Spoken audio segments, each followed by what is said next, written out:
How are you doing in your goal setting? Is it working for you or is it working against you? I'm not talking about setting bigger or better goals. I'm talking about something completely different, an approach that ancient wisdom traditions understood but our modern productivity culture has forgotten. Let me paint a picture you probably lived. January 1st, you're all fired up. This is your year. You're going to lose 30 pounds, read 50 books, wake up at 5 a.m., and finally start that side business. By February, maybe you're still hanging on. By March, you're making excuses. By December, you're setting the same goals again, wondering what's wrong with you. Here's what nobody tells you. Nothing is wrong with you. It's just what you have known about goal settings is completely wrong. Goals create what I call the arrival fallacy, this idea that you'll be happy, fulfilled, or complete when you succeed in what you have set to do. But here's the psychological trap. Your brain could not establish a real picture of what you want to be. It's abstract, distant, and your present moment brain says, no, I can't do it, I'm hopeless. Goals also create binary thinking. You either succeed or you fail. There's no middle ground. Miss one workout? Failure. Skip reading one day? Failure. This all or nothing mindset is why most people give up entirely after their first slip up.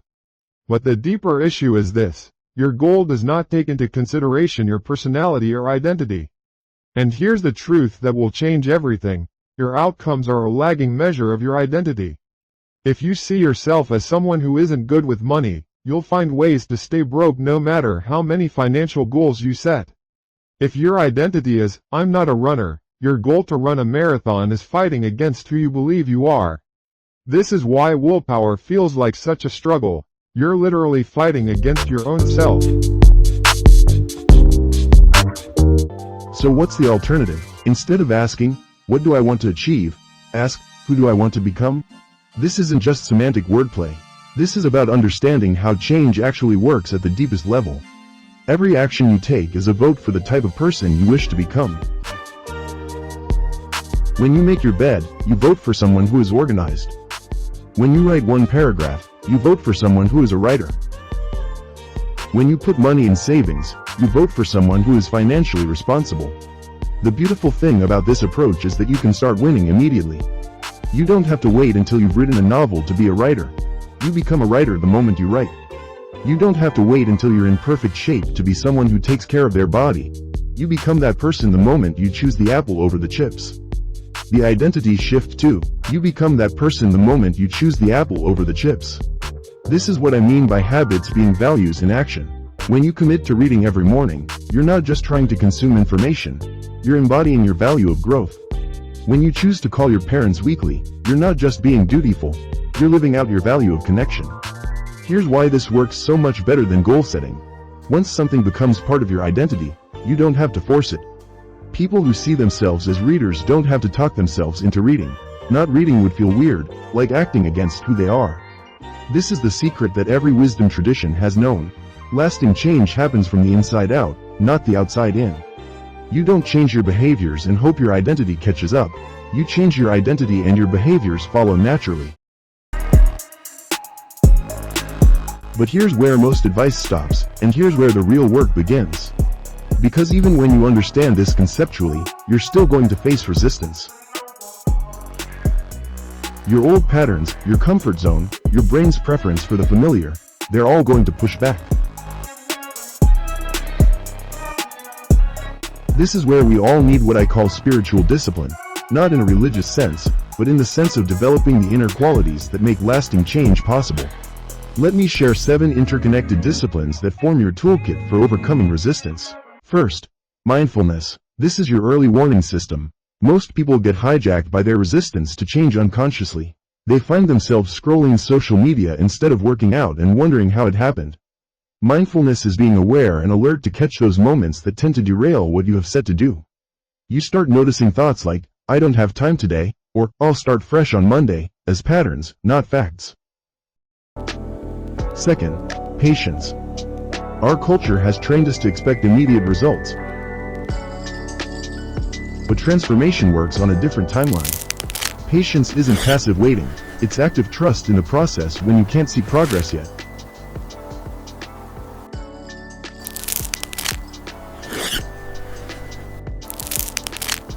It's understanding that the most important changes happen below the surface long before they become visible.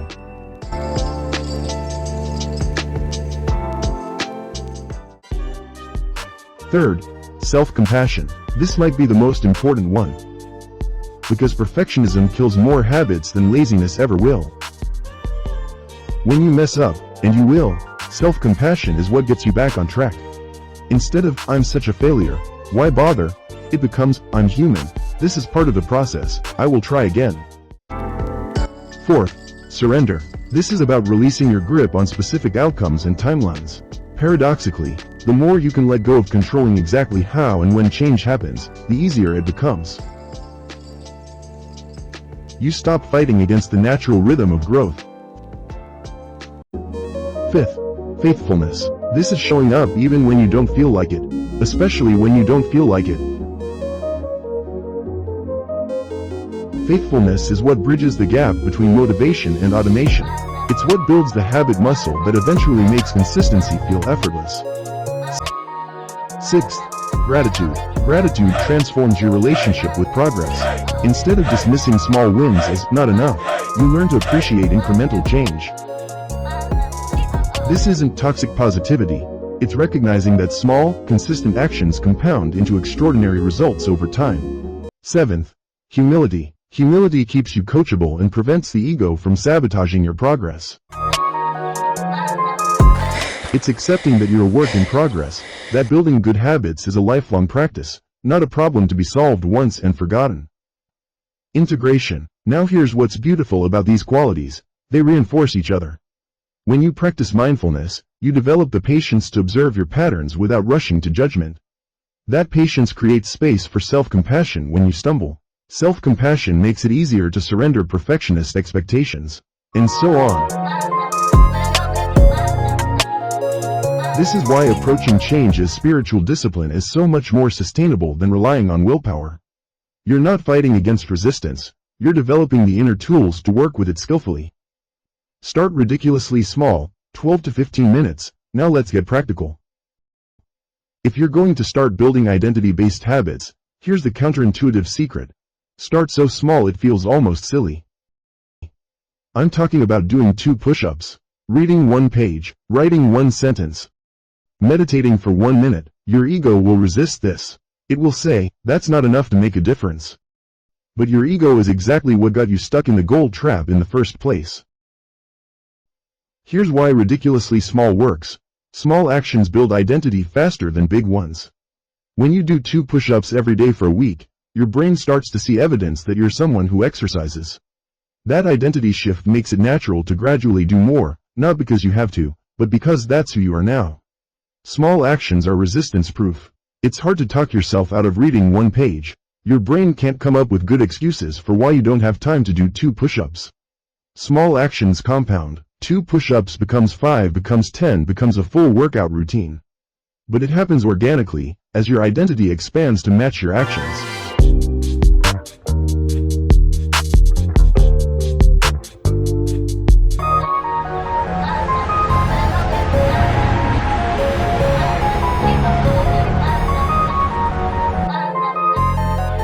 Let me give you some examples of how this looks in practice. Instead of, "I want to get in shape," you become someone who moves their body daily. Start with a 5-minute walk after lunch. That's it. Do it for 2 weeks until it feels automatic, then let it naturally expand. Instead of, "I want to be more organized," you become someone who puts things back where they belong. Start by making your bed every morning. Once that's automatic, add 1 more small organizing habit. Instead of, "I want to read more," you become a reader. Start with 1 page before bed. Let your identity as someone who reads daily guide what happens next. The key is focusing on consistency over intensity. It's better to write 1 sentence every day for a year than to write for 4 hours once a month. That daily sentence turns you into a writer. The monthly marathon keeps you as someone who tries to write sometime.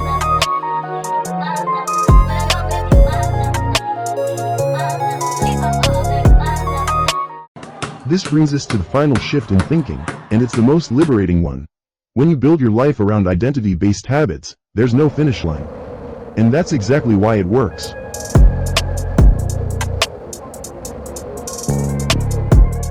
Goals create what game theorists call finite games, games with clear winners, losers, and endpoints. You either hit your target weight or you don't.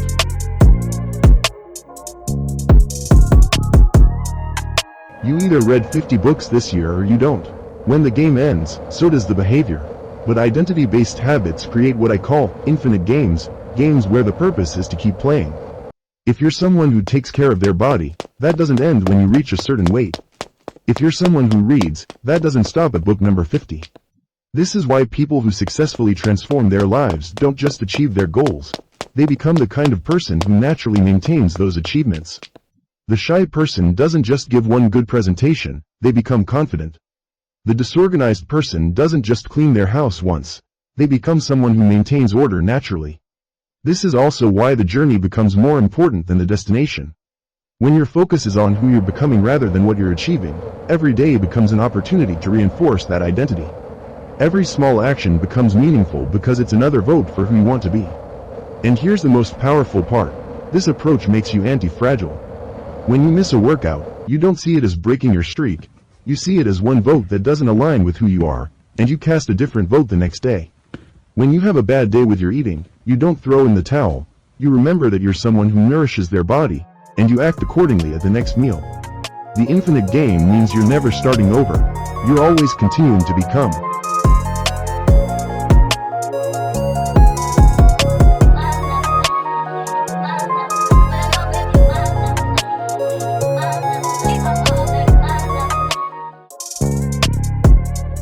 So let me ask you this. What if, instead of setting another goal you'll probably abandon by March, you decided who you want to become and started voting for that person today? What if, instead of waiting for motivation to strike, you developed the spiritual disciplines that make consistency feel natural? What if, instead of trying to force yourself to change through willpower, you aligned your daily actions with your deepest values and let your identity carry you forward? The person you want to become isn't waiting at some future finish line. They're available to you right now, in the next choice you make, the next small action you take, the next vote you cast for who you are. You don't have to wait until January 1st. You don't have to wait until Monday. You don't have to wait until you feel ready. You can start becoming that person right now. The question isn't whether you can change, it's whether you're willing to see change as a spiritual practice rather than a productivity project. Your identity is the most powerful force in your life.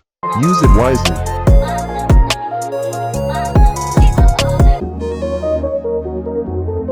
What small action will you take today to vote for who you want to become? Let me know in the comments. I read every single one, and I'd love to hear about your journey.